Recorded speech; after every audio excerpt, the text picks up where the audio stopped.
सुप्रभात बच्चे। वर्ग 8 हिंदी पाठ्य पुस्तक पाठ 5 हिम्मत करने वालों की हार नहीं होती के तीसरे भाग लेकर आपके सामने उपस्थित हूँ। पहले दो भागों में हमने कविता की व्याख्या की थी, उसके अर्थों को समझा था, कवि परिचय, पाठ परिचय हुई। तीसरे भाग में हम इसके प्रश्नोत्तर के बारे में तथा इसमें भावार्थ स्पष्ट करने वाले जो प्रश्न हैं इसके बारे में इसमें चर्चा करेंगे। भावार्थ समझने से पहले हमें 3 और बातों को समझना होगा: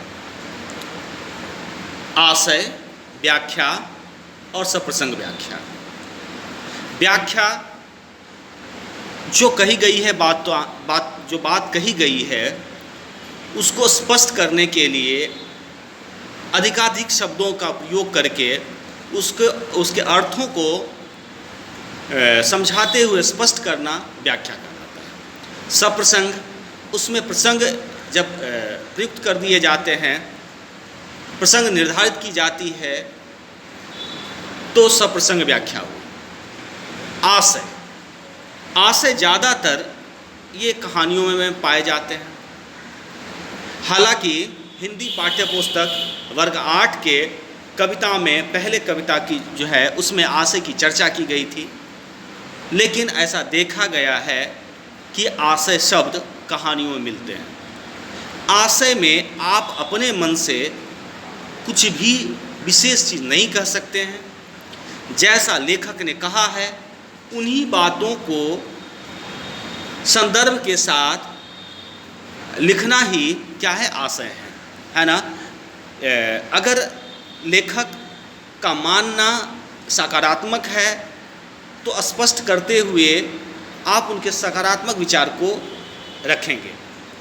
अगर कहानी के कुछ कारणों से कुछ भागों में उनका अलग है मत, तो हमें अपने मत को प्रधानता न देकर हमें लेखक की बात को ही ध्यान देना उसमें उचित माना जाता है।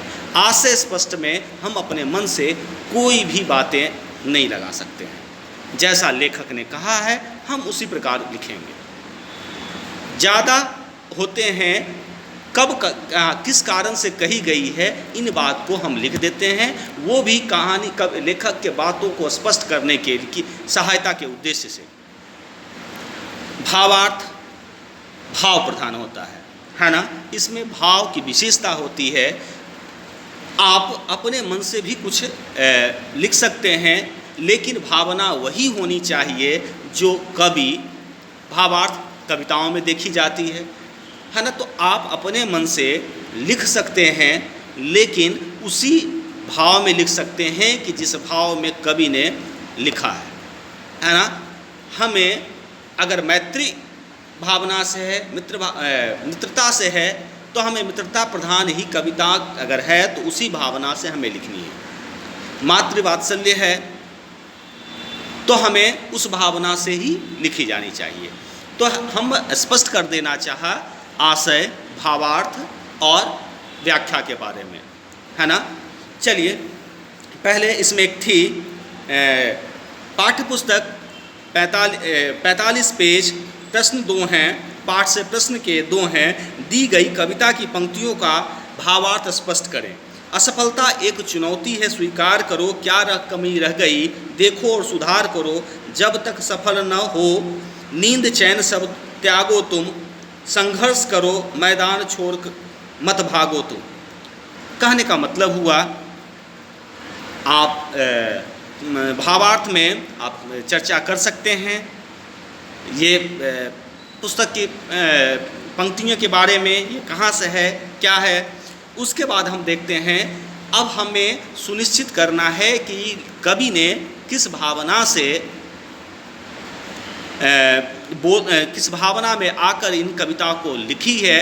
उन भावना को हमें याद दिलाते हुए इसकी बातों को, इसके अर्थों को प्रकट करना, समझाना ही भावार्थ है ना।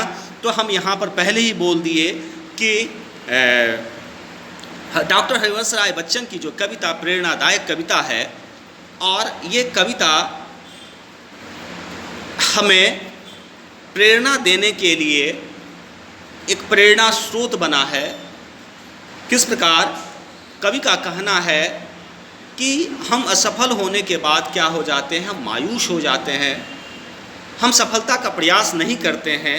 कुछ समय अगर बार बार अगर हम असफल हो रहे हैं तो हमारी मनोदशा कमज़ोर हो जाती है, हमारी है ना सोच दुर्बल हो जाती है।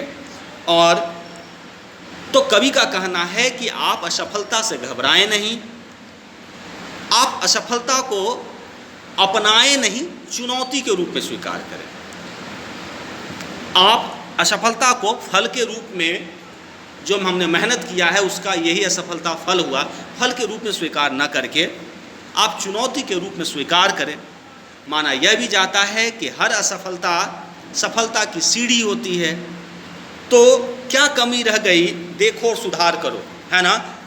मैंने आपको बताया था इससे पहले ही कि सफलता और असफलता के बीच में सफलता जोड़ सुधार बराबर असफलता। आप असफलता में, है ना, आप सुधार किए और सफल हो गए, तो क्या कमी रह गई, है ना, उसमें क्या करें, सुधार करें। जब तक न सफल हो नींद चैन सब त्यागो तुम, है ना। जब तक आप अपने लक्ष्य को पा नहीं सकते हैं तब तक आपको चैन से नहीं बैठना है। आपको भोग विलास में लिप्त ना होकर अपने लक्ष्य के लिए लगातार प्रयत्नशील रहना है। जब तक आप सफल ना हो जाए, आपकी लालसा अभिलाषा भूख खत्म ना हो जाए, संघर्ष करो मैदान छोड़कर मत भागो तुम, है ना। वो हमें प्रयत्नशील रहने के लिए कविता की पंक्तियों से कवि हमें प्रयत्नशील रहने के लिए, अपने लक्ष्य की प्राप्ति के लिए लगातार लगे रहने के लिए सलाह दिए हैं, ढाढ़स बढ़ाने का काम किए हैं, है ना, हिम्मत बंधाए हैं, है ना। तो इस तरीके से आप बच्चे इस भावार्थ को लिखेंगे, या भावार्थ आप किसी पंक्तियों को लिख सकते हैं, है ना। आपको अर्थों को मालूम होना चाहिए, किस कारण से दी गई है, किस भावना में आकर ये पंक्ति लिखी गई है। अगर इतना कुछ आपको कविता के आपको याद रहते हैं तो आप भावार्थ आप किसी का भी आप लिखे जा सकते हैं, है ना। तो आप इसके लिए गृह कार्य में दिए जाएंगे भावार्थ लिखने के लिए। कुछ प्रश्न हैं जिनकी चर्चा मैं कर देना चाहता हूँ। चढ़कर गिरना गिरकर चढ़ना न अखरता है, कवि ने यह पंक्ति किसके लिए लिखी है और क्यों। गिरकर चढ़ना, चढ़कर गिरना गिरकर चढ़ना, कवि ने इस पंक्ति चींटियों के लिए की हैं, क्योंकि उन्हें इन बातों का विवेक नहीं होता कि हम असफल हो गए, और उन्हें ही नहीं किन्हीं को नहीं रहना चाहिए इन बातों का विवेक कि हम असफल हो गए। हमें विवेक इस बात का होना चाहिए कि हम कैसे सफल हो सकते हैं, है ना, कैसे प्रयत्नशील रहेंगे, कैसे हम अपने लक्ष्य को पाएंगे। असफलता के बारे में सोचना भी बेकार होता है ना। तो चिट्ठियों के माध्यम से प्रकट करना चाहते हैं अपने विचार को लेखक कि हमें चींटियों की तरह, है ना, असफलता के लिए सोचना नहीं है। चढ़कर, यहाँ पर है चढ़कर गिरना गिरकर चढ़ना नहीं अखरता है चींटी को, वो इन पर विचार नहीं करते। अगर आप विचार जिस चीज़ पर नहीं करेंगे वो आपको नहीं अखरेंगे, है ना, नहीं अखरता है ना। तो इस प्रकार बता देंगे कि चींटियों के लिए कहा गया है, क्योंकि वो अपने विचार में इन बातों को, इन भावनाओं को नहीं लाते हैं कि हम असफल हो रहे हैं बार बार। वो लगातार इन बातों को तो सोचते भी नहीं हैं, है ना। कुछ किए बिना, अगला प्रश्न है अंग प्रश्न पाठ से प्रश्न 1 का अंग, कुछ किए बिना ही जय जयकार नहीं होती का क्या अर्थ होता है। जब तक आप महान कार्य नहीं करते हैं तब तक आप महान नहीं बन सकते हैं।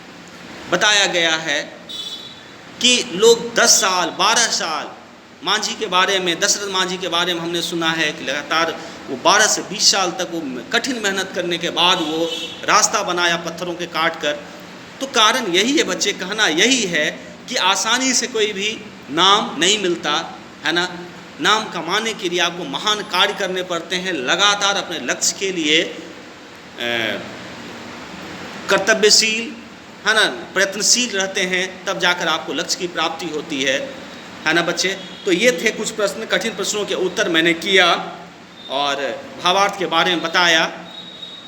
उम्मीद है बच्चे कविता के अर्थ को अगर आप समझते हैं तो उससे किसी भी प्रश्नों को, किसी तरह के प्रश्नों की आप जवाब देने में, उत्तर देने में आप समर्थ हैं। धन्यवाद। कविता के तीसरे भाग को लेकर मैं उपस्थित था। धन्यवाद पुनः।